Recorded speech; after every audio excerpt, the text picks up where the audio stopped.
आप सभी लोगों का इस चैनल में स्वागत है। आज हम समष्टि अर्थशास्त्र का अध्ययन करेंगे। जो दूसरी किताब आपके पास है, समष्टि अर्थशास्त्र या मैक्रो इकोनॉमिक्स हम कहते हैं इसको। तो समष्टि अर्थात मैक्रो जैसा नाम से स्पष्ट है, यह समष्टिगत आर्थिक इकाइयों का अध्ययन करता है। हमने देखा था व्यष्टि अर्थशास्त्र में व्यक्तिगत हमने अध्ययन किया था। इसे एक उपभोक्ता के हमने व्यवहार पढ़ा था कि उपभोक्ता का एक फर्म का हम व्यवहार पढ़ेंगे, किस प्रकार से उत्पादन फर्म करती है। लेकिन यहाँ हम पूरी अर्थव्यवस्था का अध्ययन करते हैं। जैसे हम कहेंगे एक देश की राष्ट्रीय आय का अध्ययन हम समष्टि अर्थशास्त्र में करेंगे। इसी प्रकार से पूरे देश की जो मुद्रा व्यवस्था है उसका अध्ययन करेंगे, देश के बजट के बारे में अध्ययन करेंगे, रोजगार के जो सिद्धांत हैं उनका अध्ययन करेंगे, और जो खुली अर्थव्यवस्था के अंदर अंतर्राष्ट्रीय व्यापार होता है उसका अध्ययन हम यहाँ करेंगे। तो चलते हैं समष्टि अर्थशास्त्र के अंदर की ओर। समष्टि अर्थशास्त्र अर्थशास्त्र की वह शाखा है जो समष्टिगत आर्थिक इकाइयों का अध्ययन करती है। तो इसमें देखिए कुछ चीजें हैं जो संकल्पनाएं हैं जो आपके काम आएंगी। जैसे यहाँ पर जब हम अध्ययन करेंगे राष्ट्रीय आय का, उसमें अनेक टर्म आएंगे, फिर जो बीच में आती रहेंगी बातें उनको बताते रहेंगे। जो पहले देखिए घरेलू क्षेत्र, उत्पादक क्षेत्र, सरकारी क्षेत्र और शेष विश्व, ये चार क्षेत्रक हैं। समष्टि अर्थशास्त्र के आधार पर अर्थव्यवस्था को हम इस प्रकार से किसी देश की अर्थव्यवस्था का जब अध्ययन करते हैं तो इस प्रकार चार प्रकार के हम क्षेत्रक बांटते हैं। घरेलू क्षेत्र का मतलब है परिवार क्षेत्र, अर्थात उपभोक्ता जो होते हैं वह घरेलू क्षेत्र में होंगे, परिवार जो होंगे जो उपभोक्ता है सामान के। उत्पादक क्षेत्र नाम से स्पष्ट है, जो उत्पादक है, उत्पादक फर्में जो होती हैं किसी भी वस्तु और सेवा का उत्पादन करती है, उत्पादक क्षेत्र में आएगा। सरकारी क्षेत्र आपका सरकार का भी, जो सरकार जनता से टैक्स लेती है और टैक्स लेकर के जनहित में व्यय करती है, वह बजट और जो सरकारी क्षेत्र आएगा, सरकार का हस्तक्षेप जब अर्थव्यवस्था में होता है वो सरकारी क्षेत्र में आएगा। और उसके बाद शेष विश्व, मैंने अभी बताया था जो खुली अर्थव्यवस्था है। अर्थव्यवस्थाएं दो प्रकार की होती हैं, खुली और बंद अर्थव्यवस्थाएं। बंद अर्थव्यवस्था और खुली अर्थव्यवस्था।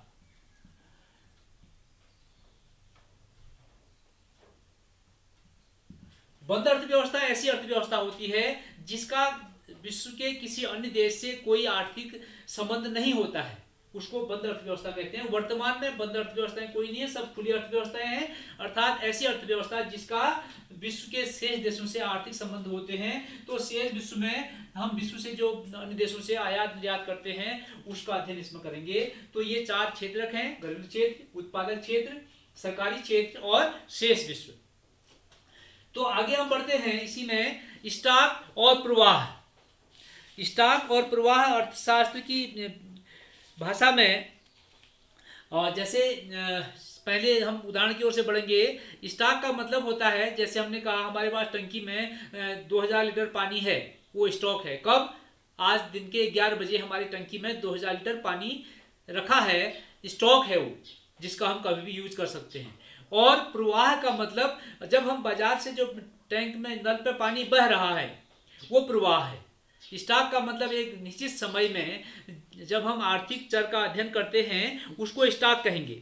अर्थात स्टॉक का संबंध एक समय बिंदु या किसी निश्चित समय से होता है। हमने कहा ना कि हमारे पास आज 11 बजे एक टैंक में 2000 लीटर पानी है, वो स्टॉक है। अगर हम प्रवाह की बात करें तो प्रवाह का जो संबंध है वह समयावधि, विशेष समयावधि में मापा जाएगा कि अब 8 बजे से 9 बजे तक इतना पानी बहा, या हम कहते हैं जो टैंक में स्थिर पानी है वो स्टॉक है, और जो बहता हुआ पानी है नदी का वह प्रवाह है, या नल पर बहता हुआ पानी प्रवाह है। इसी प्रकार से उदाहरण के रूप में देख लें स्टॉक और प्रवाह में। जैसे हमने कहा मुद्रा की मात्रा, मुद्रा की मात्रा स्टॉक है, जबकि हम कहते हैं मुद्रा जो व्यय कर रहा है कोई, व्यय फिर क्या हो जाएगा? प्रवाह हो जाएगा। इसी प्रकार से पूंजी या संपत्ति जो हमारे पास है, हम कहते हैं कि हमारे पास इस वर्ष इतनी संपत्ति है, या हमारे पास इतने घर हैं, या हमारे पास इतनी फैक्ट्रीज हैं, किस एक निश्चित समय में, उस समय हमारे पास इतना पूंजी है, तो उसको हम कहेंगे स्टॉक है। अगर हम कहें कि जब पूंजी का निर्माण करते हैं, हम लगातार पूंजी निर्माण कर रहे हैं, लगातार नई फैक्ट्री खोल रहे हैं, लगातार निवेश कर रहे हैं, तो वह आपका प्रवाह हो जाएगा। और उसके बाद एक देश में मुद्रा की पूर्ति जितनी आरबीआई द्वारा की जा रही है या जितनी भी मुद्रा की पूर्ति देश में है वो है स्टॉक है, और जो देश की मुद्रा में परिवर्तन हो रहा है उसको हम प्रवाह कहेंगे। इस प्रकार से स्टॉक और प्रवाह की दो संकल्पनाएं हैं। स्टॉक का मतलब एक निश्चित समय बिंदु पर, और प्रवाह का मतलब एक समय अवधि के अंतर्गत जो हम आर्थिक चरों की माप करते हैं उनको हम स्टॉक और प्रवाह का नाम देंगे। आगे उत्पादन के साधन, यहां पर देखिए उत्पादन के साधन और उनके पारितोषिक क्या क्या हैं। उत्पादन करने के लिए हमें क्या क्या चाहिए, साधन और उनके पारितोषिक, किस साधन के बदले क्या दिया जाता है। उत्पादन के साधन जैसे हमने कहा सबसे पहले किसी भी चीज का उत्पादन करने के लिए हमें भूमि चाहिए, तो पहला साधन है उत्पादन का भूमि। भूमि के बदले भूमि भवन जो भी उसमें आता है उसके बदले हम किराया देते हैं, और जो अर्थशास्त्र भाषा में उसको कहते हैं लगान। भूमि के बदले लगान, लैंड, उसके बदले रेंट, भूमि के बदले हम लगान देते हैं। इसी प्रकार से दूसरा जो साधन है श्रम। किसी भी कार्य को करने के लिए हमें सबसे पहले भूमि भवन चाहिए, फैक्ट्री खोलना है, कुछ भी करना है, और उसके बाद श्रम, जो उसमें काम करने वाले लेबर हैं, उन लेबर को उसको हम क्या देते हैं, मजदूरी देते हैं। उनका पारितोषिक क्या है, मजदूरी है, वेजेज है। तो श्रम का जो पारितोषिक है वो मजदूरी हो गया। तीसरा, ये सब काम करने के लिए श्रमिक को पैसा देने के लिए क्या चाहिए, जो पूंजी लगानी पड़ती है किसी कार्य उत्पादन कार्य के लिए, पूंजी को कैपिटल कहेंगे, कैपिटल। और जैसे हमारे पास पैसा होता है, हम पैसे को बैंक में जमा करते हैं तो बैंक हमें ब्याज देता है। इसी प्रकार से पूंजी के बदले जो पूंजी का पारितोषिक है वह ब्याज है, इंटरेस्ट। पूंजी का पारितोषिक इंटरेस्ट है। अब एक व्यक्ति, ये तीन तो साधन हो गए, भूमि, श्रम और पूंजी। अब एक ऐसा आदमी चाहिए जो इन सबको कंबाइंड करे, जो थोड़ा साहस रखे कि मैं ये काम शुरू कर रहा हूं, मुझे इसमें नुकसान भी हो सकता है, फायदा भी हो सकता है, उसको मैं झेलने को तैयार हूं, तो उसको साहस या उद्यमी कहते हैं। उद्यम या साहस, जो साहसी है, उसके बदले जो उसको मिलेगा वह होगा लाभ। क्या होगा, प्रॉफिट। इंटरप्रेन्योर यहां होगा, उसके बदले प्रॉफिट। तो ये चार साधन उत्पादन के हैं। किसी भी वस्तु या सेवा का उत्पादन करना हो, हमें इस प्रकार से चार साधनों की आवश्यकता पड़ती है, भूमि, श्रम, पूंजी और साहस या उद्यम। इनके बदले जो इनके पारितोषिक है, जिनके बदले जो मिल रहा है वह है भूमि के बदले लगान, श्रम के बदले मजदूरी, पूंजी के बदले ब्याज और उद्यम के बदले लाभ। ये चार टर्म को विशेष ध्यान दें। जब भी हम अभी राष्ट्रीय आय गणना करेंगे, बार बार ये चीजें आएंगी, उत्पादन के साधन और उन साधनों को दिया जाने वाला पारितोषिक। अब उसके बाद आगे बढ़ते हैं हम, आय का चक्रीय प्रवाह। आय किस प्रकार से चक्र में चलती है, चक्रीय प्रवाह आय का क्या होता है। आय का चक्रीय प्रवाह अर्थात जब आय इस प्रकार से, एक व्यक्ति कोई उत्पादन करता है, उत्पादन कार्य किया, उत्पादन से आय होती है, जो वहां काम कर रहे हैं उत्पादन के साधन, और उस आय को व्यय किया जाता है। व्यय करने के बाद फिर से वह पैसा उत्पादक के पास चला जाता है, उसको हम कहते हैं आय का चक्रीय प्रवाह। सीधे अर्थ में यह है कि जो उत्पादन हुआ वह आय, लोगों की आय हुई, उत्पादन किया उत्पादक ने, जो वह काम कर रहे हैं उनकी आय हुई, उन लोगों ने उन साधनों वस्तुओं का उपभोग किया और उसमें पैसा व्यय किया। व्यय पैसा किया, जो आय था वो व्यय किया, व्यय के बाद वो पैसा फिर से उत्पादक के पास गया। ये चक्र जो चलता है उसको चक्रीय प्रवाह कहते हैं। लेकिन इस चक्रीय प्रवाह को हम जो अर्थव्यवस्था के मॉडल हैं उनमें विभिन्न रूप में देखेंगे। अर्थव्यवस्था का जो द्विक्षेत्रीय मॉडल है, या 3 क्षेत्रीय मॉडल है, या 4 क्षेत्रीय मॉडल है, इस प्रकार से हम चारों क्षेत्रों में देखेंगे कि जो आय का प्रवाह है वह किस प्रकार से होता है, या वस्तु और सेवाओं का प्रवाह किस प्रकार से होता है।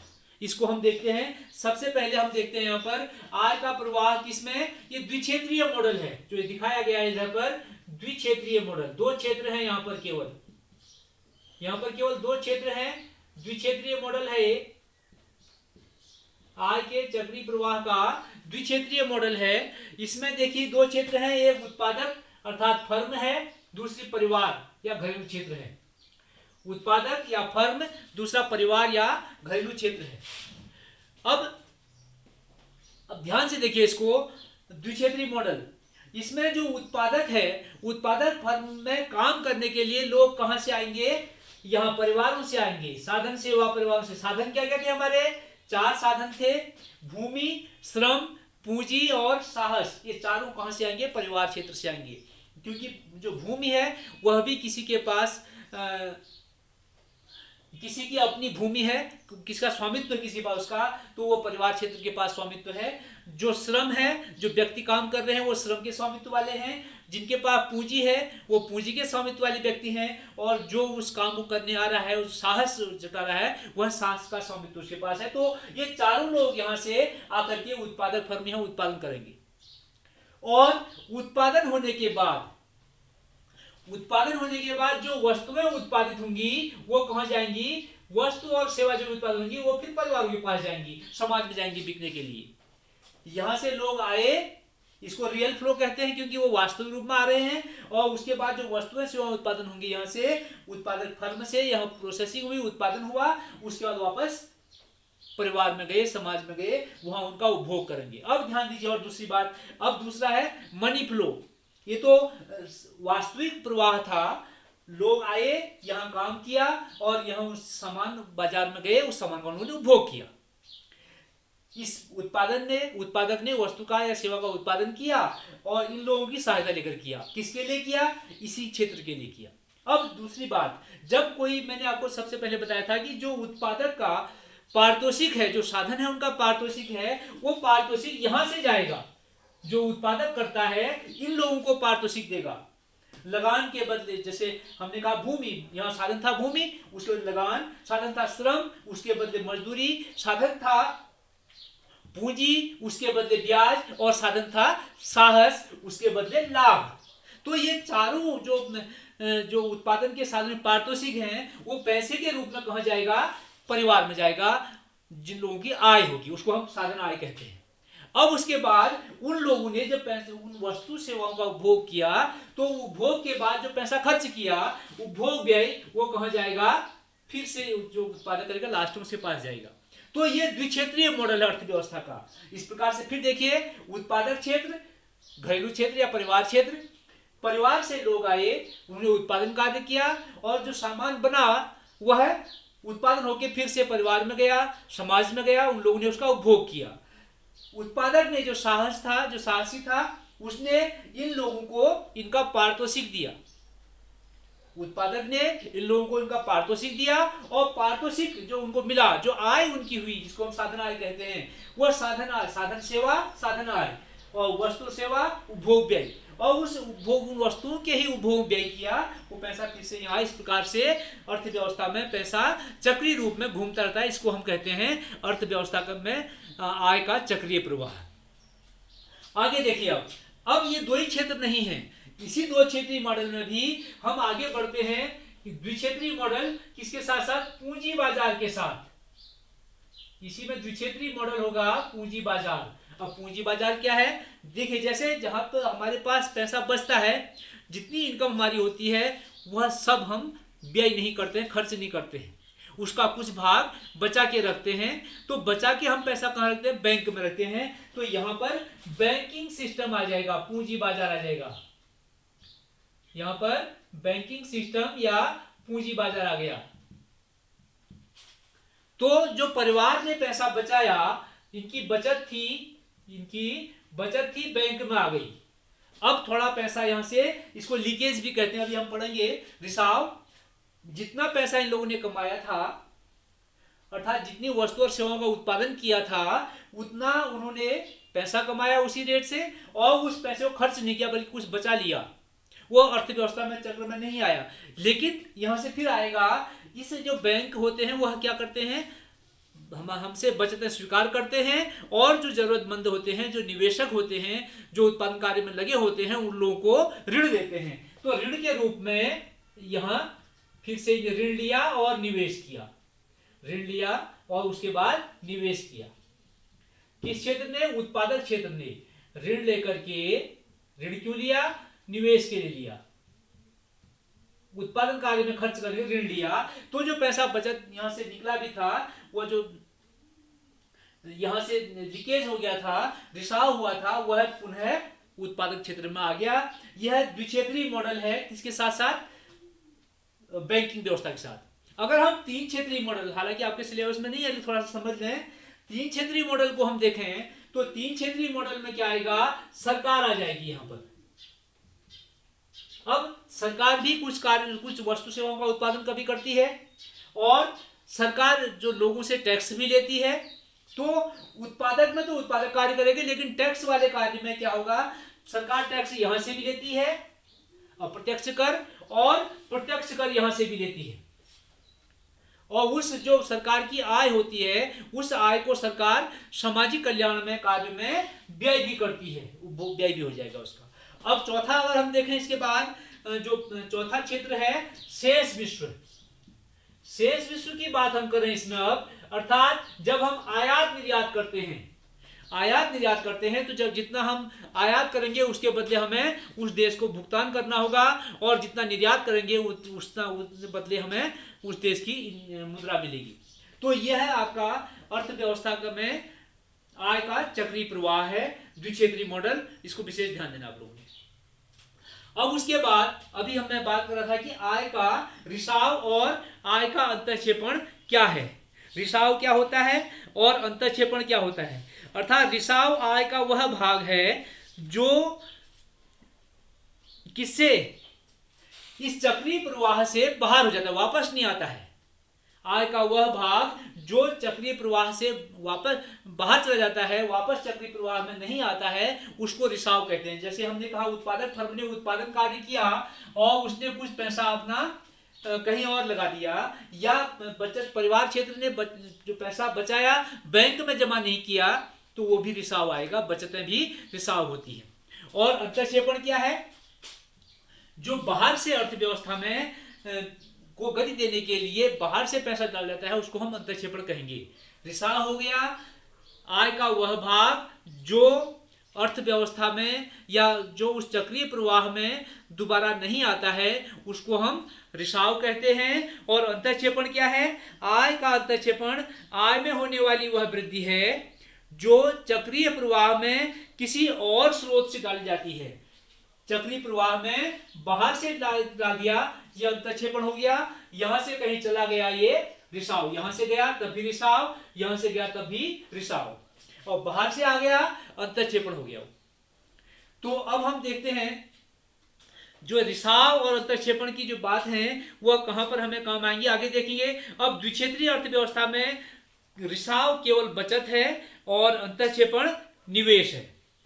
बचत हुआ, रिसाव हुआ, अंतःक्षेपण निवेश बाहर से बैंक से आ गया। क्योंकि बैंक का जो बचत थी वो बैंक में गई थी, इसलिए सरकार बैंकिंग संस्थाएं खोलने की अधिक लोगों को प्रोत्साहित करते हैं कि अधिक से अधिक बैंक खुलें, सब लोगों के वहां खाते हों, ताकि अपनी बचत को लोग बैंक में रख सकें और उस बचत का उपयोग देश के अर्थव्यवस्था में निवेश के लिए निवेशकों द्वारा किया जाए। अगर हम तीन क्षेत्रीय अर्थव्यवस्था की बात करते हैं, सरकार को भी उसमें ले आए, तो उसमें रिसाव के फिर दो कारण हो जाएंगे।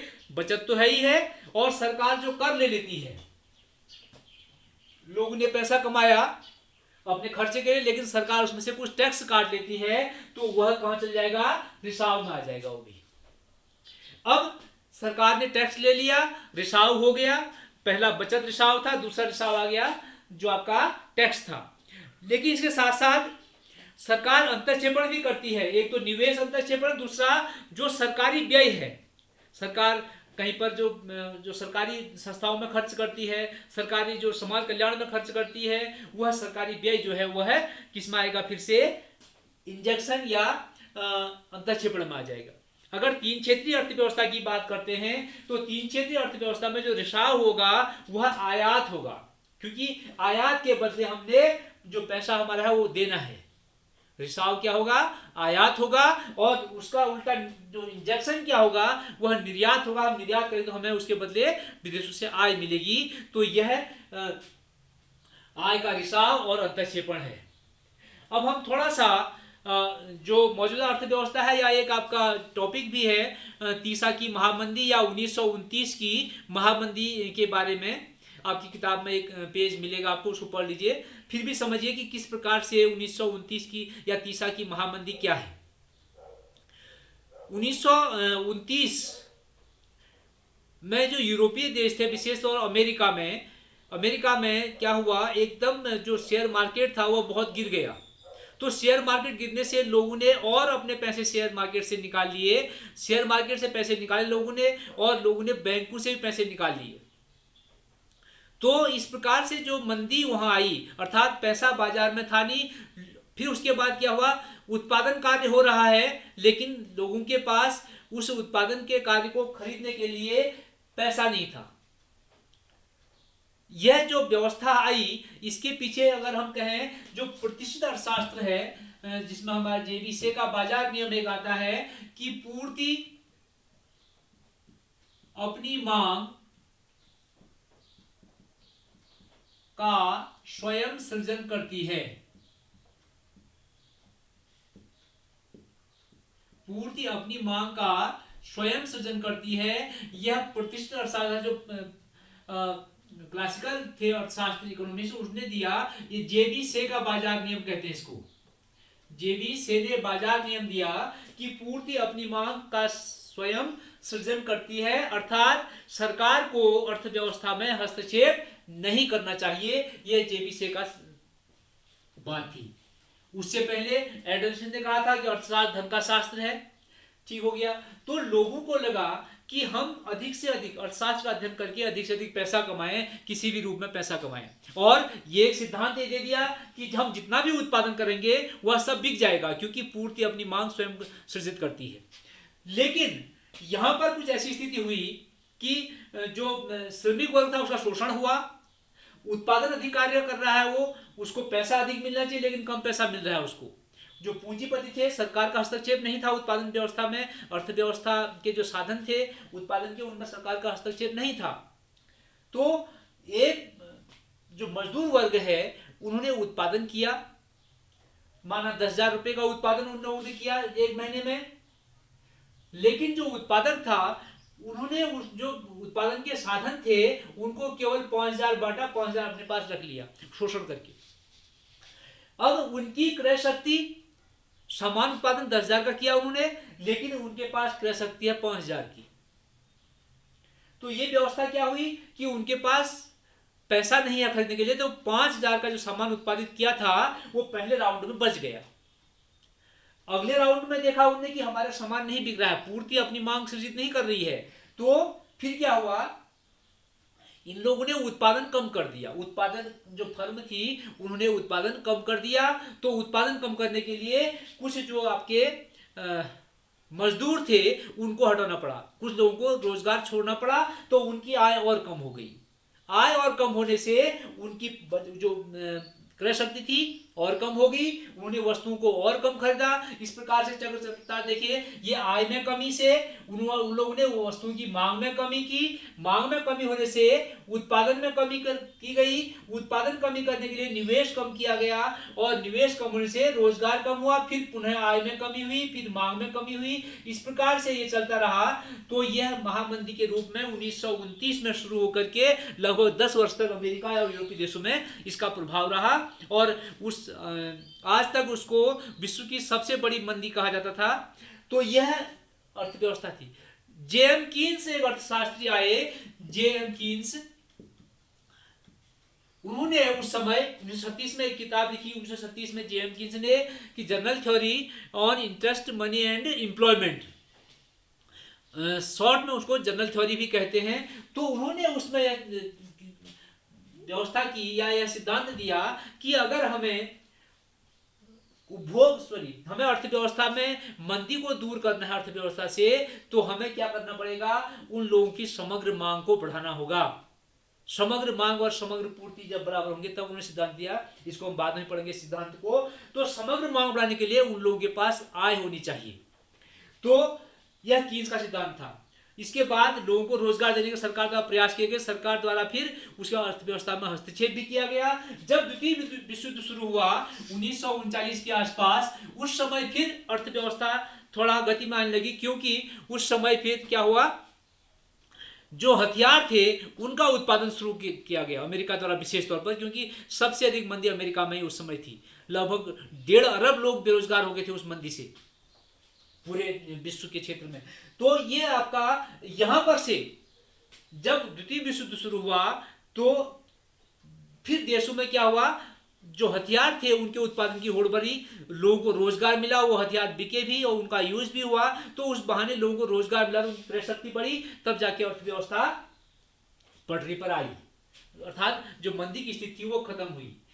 लेकिन अभी एक जो स्थिति अब देख रहे हैं हम लोग कोविड-19 या कोरोना की वजह से, अभी आईएमएफ का एक स्टेटमेंट देख रहा था मैं कि जो अब स्थिति आएगी पूरे विश्व में, जो आज तक इतिहास की ऐसी कभी मंदी नहीं है, जो मंदी अब आने वाली होगी इसके बाद तुरंत आएगी। आप अनुमान लगाइए जितने भी लोग अभी सब काम छोड़ के घरों में बैठे हैं, क्या लॉकडाउन खुलते ही इन सबको काम मिल जाएगा? क्या जो अर्थव्यवस्था में जितनी एक महीने से लगभग 1.5-2 महीने तक अभी और होना है, तो इतने समय तक जो आर्थिक गतिविधियां खत्म हो गई, बंद हो गई हैं एक प्रकार से, भारत में ही नहीं अमेरिका में, किसी अन्य देशों में भी, तो क्या उसका प्रभाव अर्थव्यवस्था में नहीं पड़ेगा? सरकार पर से कितना आप देख रहे हैं, सरकार ने जो जनधन योजना वाले थे या जो मजदूर थे उन लोगों के खाते में पैसे डाले हैं। कारण क्या है, अर्थव्यवस्था गति मिले, जितना भी सामान है वो बिके, कुछ लोगों के पास आय हो, इसलिए पैसे डाले। तो ये जो अब मंदी आएगी वह विश्व की आज तक के इतिहास में सबसे बड़ी मंदी होगी। यह आईएमएफ अर्थात इंटरनेशनल मॉनेटरी फंड का भी एक अनुमान है, और इसमें अरबों लोग बेरोजगार हो जाएंगे, भुखमरी होगी इसके बाद। क्योंकि जब हम देखते हैं, जैसे हम सोचते हैं कि कोरोना जो लॉकडाउन खुलते ही रोजगार नहीं मिलेगा, अधिकांश जैसे जो कुछ क्षेत्र ऐसे हैं कहीं तो मिल जाए, जैसे उत्पादक क्षेत्र हैं जहां पर फैक्ट्रियां हैं, जहां पर सामान खाद्य पदार्थ उत्पादन हो रहे हैं, वहां लोगों को रोजगार मिल जाएगा। लेकिन जो हमारे जो लोग होटल लाइन में लगे हैं, जो पर्यटन के क्षेत्र में लगे हैं, उनको कहां से रोजगार मिलेगा? अब कम से कम अगर जब तक या तो इसकी वैक्सीन आ जाए या कोई ये पूरा खत्म हो जाए कोरोना, तब तक कोई भी व्यक्ति पर्यटन के लिए, घूमने के लिए बाहर जाने से डरेगा, तो होटल और पर्यटन क्षेत्र बिल्कुल खत्म लगभग हो जाएगा इसके बाद। और ऐसे ही जो आपके ट्रांसपोर्टेशन सिस्टम है वह भी जो सरकारी चल रहा है वो बाकी जो भी बहुत कम हो जाएगा, क्योंकि लोग इस वजह से डरे हुए होंगे, वो घर से बाहर निकलने में और डरेंगे।